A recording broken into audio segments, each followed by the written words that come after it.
fourth time doing this today. So here we go. Welcome to another wonderful episode of Margaux with Margaux. Hope you had a wonderful Wednesday. I can see myself in the camera, so I'm making these little quick adjustments here. It's been an interesting day. How was your day? Well, it was interesting. So happy April 1st. This is Poetry Month, and happy April Fool's Day, right? So let's go ahead and toast for a wonderful moment in time that we get to spend together. Here's my Margaux. Get a glass of Margaux. This glass is 200 years old, believe it or not. It's pretty amazing. But let's go ahead and toast. Happy Wednesday. Hope you had a wonderful, wonderful, wonderful day, whatever you decided to do today. And let's go ahead and take a quick sip.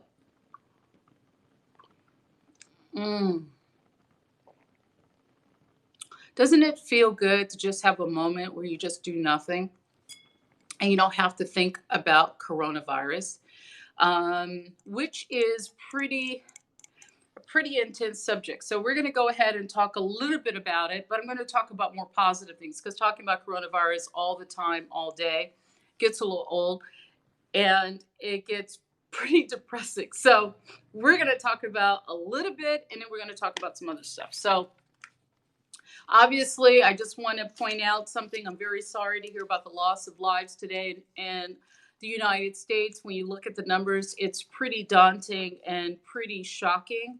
And when you hear reports, obviously it's going to get worse. It's tough, and you realize this is a moment in time that if you have a good heart and you want to help other people, this is the moment to do so. Obviously, it's hard to help other people when you have to practice social distancing at the same time. But I think it's a moment in history and a moment in time where the real heroes start to step up, and people who can't handle it or have difficulty coming up to the plate, you'll know fairly quickly. Obviously, when you look at the press conference, I think what's interesting is it's a difficult thing. I mean, we went through where we had a really great economy, everything was working, and you could tell the president was quite pleased and excited about what he's achieved. But obviously, with the coronavirus, you can hear it in his voice.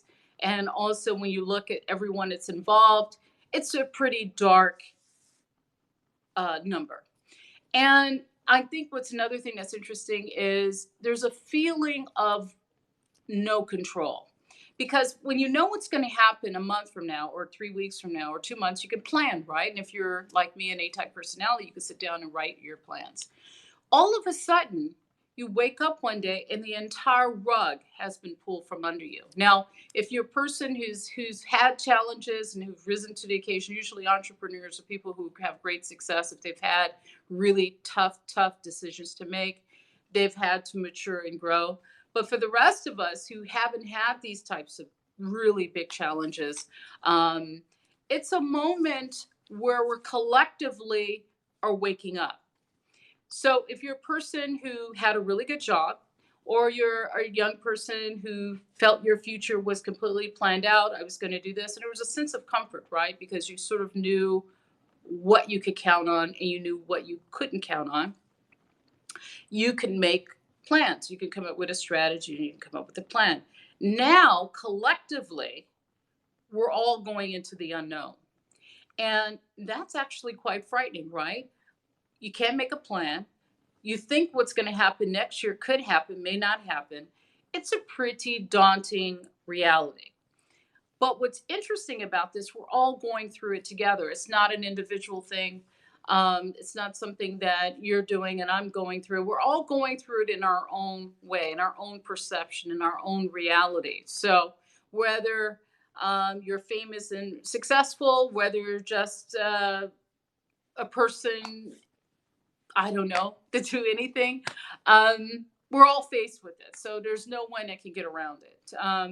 And I think that's what makes this so fascinating. It's something that you didn't choose. You didn't wake up and say, okay, I really want to have this happen to me, lose my job, have my kids at home. I really didn't want to change my company, or whatever the case may be. And all of a sudden, you're faced with this truth and this reality. And how and where do you find that inner calling or that inner strength or the hope that you need to get through it? Because you know that there's a light at the end of the tunnel. Isn't there always a light at the end of the tunnel? And how are we collectively going to get to the light at the end of this tunnel? You know, how are we going to do that? What do we do need to do to be able to do that? Um, and there's no easy answers. I mean, a lot of my contacts and colleagues and connections have reached out to me and I said, well, Margaux, what are you doing? Well, I really don't know what to do. I mean, there's so many markets that are shifting and changing, and most of them downhill. Where do you go? What do you do? So, this bit of advice I thought came to me today was that perhaps my purpose is just to shine a light and just a reminder that we're all spiritual beings living this human experience together. We're all brought together at this collective moment around the world. We're all having to face this invisible enemy, not an enemy of another human, but an enemy of something we can't define, an enemy of something we still know so little about, an enemy that it can be anywhere at any time to strike any of us. And that's what makes this so incredibly grounding. But at the same moment, there's an enlightenment that comes to all of this. Because, for instance, perhaps you had a job right now and the coronavirus came along and you lost your job. But the job loss led you to do something better. Perhaps there's a positive, there's a yin and a yang to life that you can't understand, obviously, because God, of course, runs everything, and we humans are just collectively doing our little thing till we get our angel wings and spread light and love and create and do something positive and uplifting. And some of us do bad things too, it's a whole thing, you know. But what maybe this shift is what was needed. Maybe this is what you needed to wake up from. Perhaps you were asleep at the wheel. Perhaps you assumed a lot of things. You assumed your leaders would have all the answers. You assumed that certain leaders were who they were. You assumed friends were the way they were. And so there is a collective wake up call. And I think that wake up call could be a sense of self reliance. Perhaps it's time for you to take responsibility for your own existence like ever before. In the United States, we pretty much have things laid out to us. Most of us do. And to have that rug pulled away brings you back to the core of being human and finding a way to find joy in the simplest things. A lot of people pursue wealth, power, material things. Perhaps you're now sitting down thinking, what can I do to bring joy to the world? What can I create that can add something to the world? And doggone it, I'm thankful for this very moment that I have, that I'm alive, that I can create and I can do something. At least this is what I think of now. I'm generally a happy person, but I have to tell you, reading all the statistics and what's going through is a very jarring experience. But you know what? We're going to make it together because you're listening to me, I'm listening to you, and I'm learning something from you as well. I honestly did not know what to talk about today because it's so sombering. Now, I do feel that our government is doing what they can, but obviously you don't know how good something is until it's tested, correct? You have a plan, you have a way of doing something, and then all of a sudden a lot of pressure is put on it. And that's what's happening at the federal level, the government level, the state level, is they're being tested. And everything isn't working.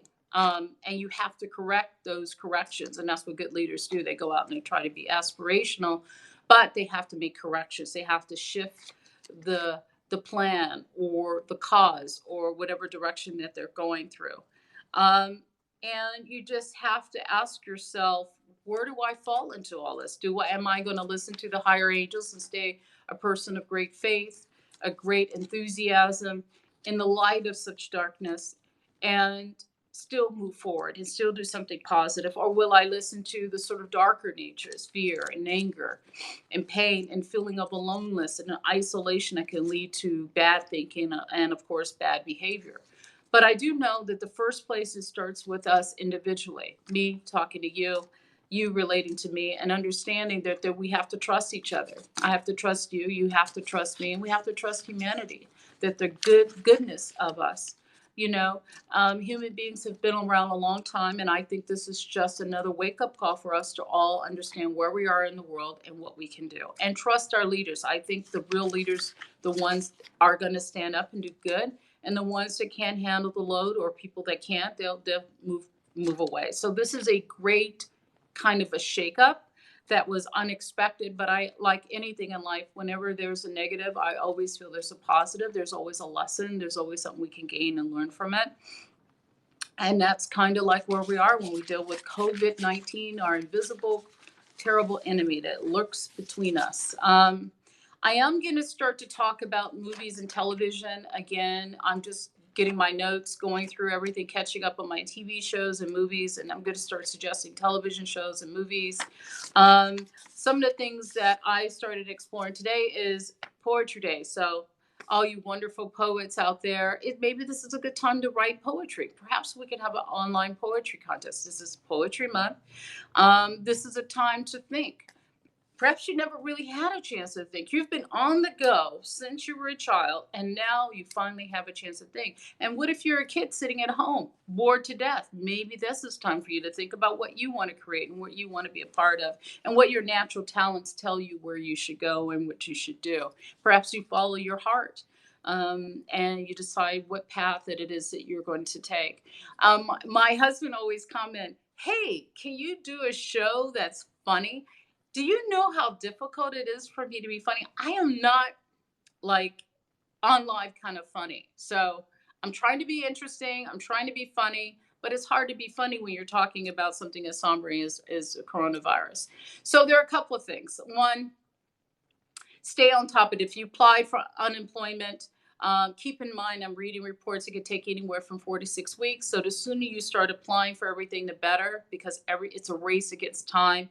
If you applied for a loan, keep going to the federal websites and finding out what you need to do if you have a small business, and what you can make money and what you can do, and apply everything that that is out there. You start applying and apply for it right away. If you can't pay your rent, you call your landlord, you work out a plan. Everything in life, you just have to be very proactive and move forward and say, okay, tomorrow's a new day. You're just going to have to plow through it like the rest of us. I do think that seeing the two ships come in, Mercy and Comfort, those two ships coming in the other day, I thought was very inspiring. And you realize our military is for us now, and is used to help our fellow citizens. I also want to thank all the doctors and nurses. And when I watch them, I just realize how blessed I am, that we have people that dedicated to do the kind of job that they have. I just, my hat goes off to them. It leaves me breathless. I certainly don't feel sorry for myself anymore when I read all of these different things of what people are going through. You certainly say, well, I have it so, God, I have it so lucky. I should be doing more to help other people.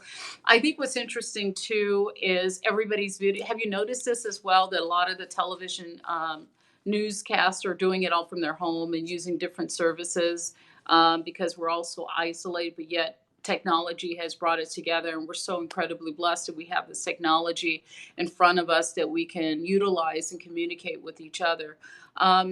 There are some remedies, that anti-malaria drugs that are being used, and the question is, how is it being used? What type of patients are getting those drugs? It'd be interesting to find out all that kind of interest. There's a lot of great information that hasn't been talked about. I think there's differences. If you looked at the chart that Dr. Birch had up yesterday at the White House, and she listed, the chart stating that we're following New York's model. Well, I'm in California, and those rules are going to be certainly different. And then there's Florida, and there's all these other places.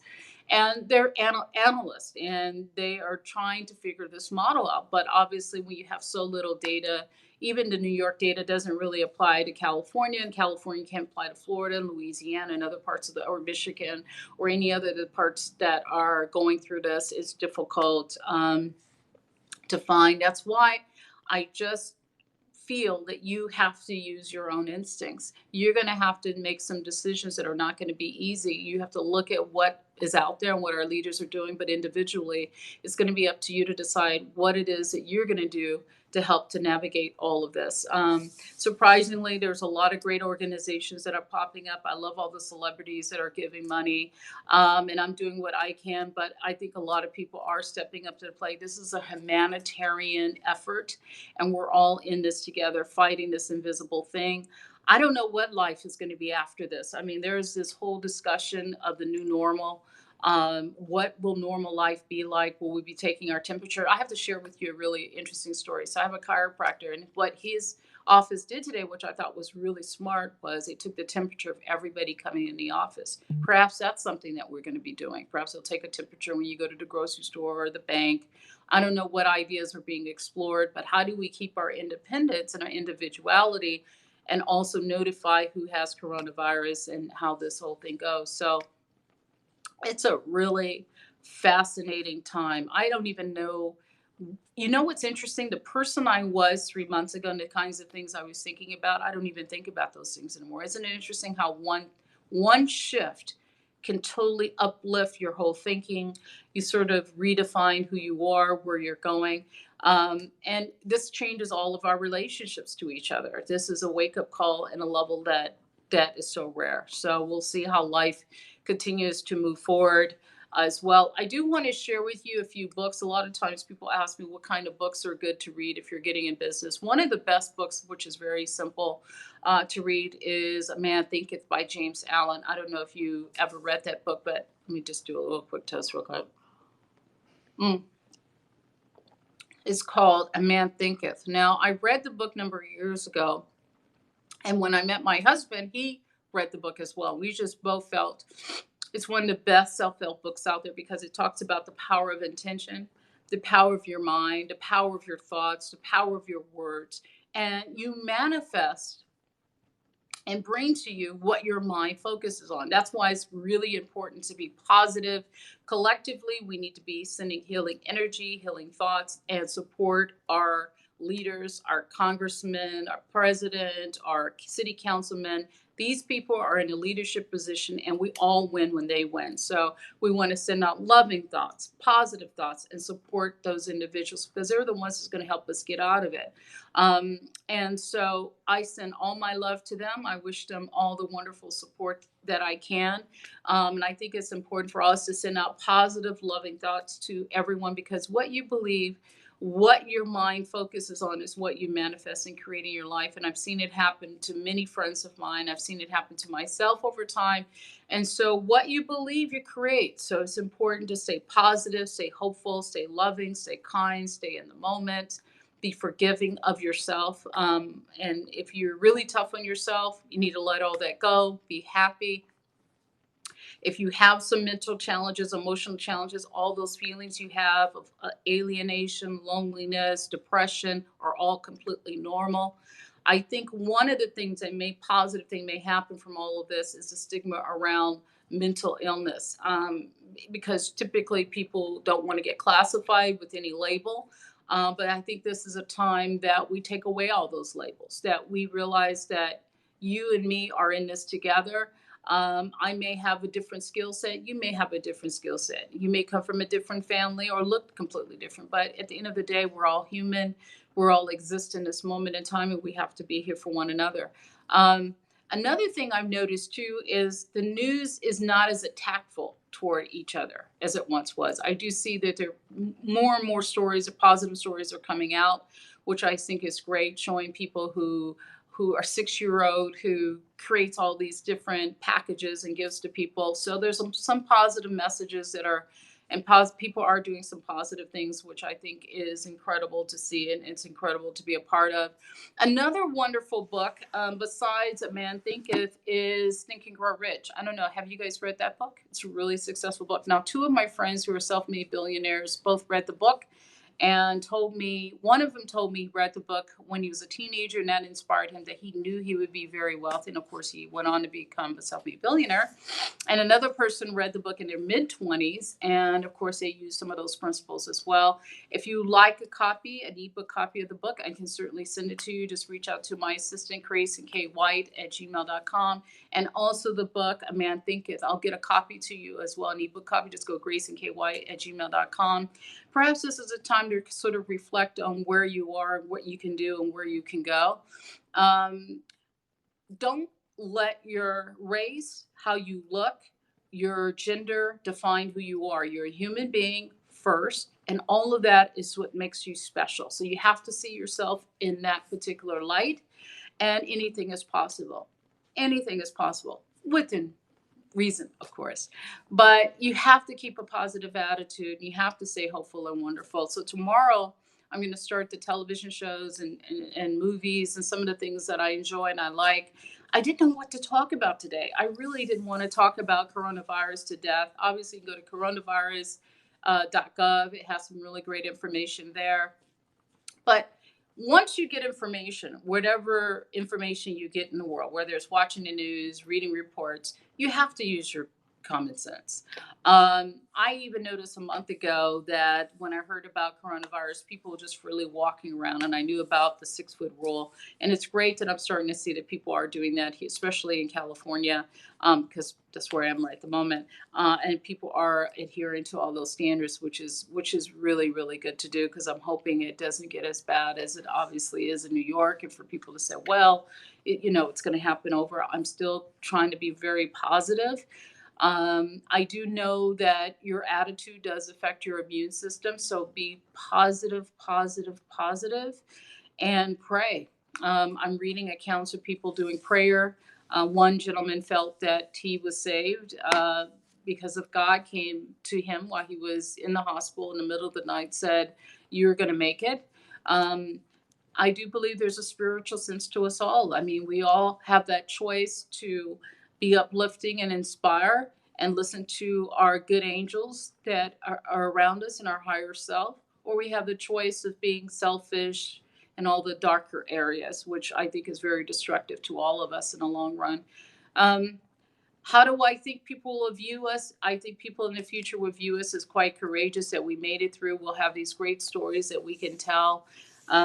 It's a really tough thing, the United States. We're still a fairly young country, but this is something that will live on in the ages, way beyond my lifetime and your lifetime. They'll be discussing this sort of dark moment in United States history, and our personal history, perhaps to write a journal. So maybe your great grandkids or someone will know about this shift and change that has come about. So I am going to start talking about a little bit more fun subjects, and I did start doing some research on some poets that I truly like Emily Dickerson. She was really one of my favorites, which is really good.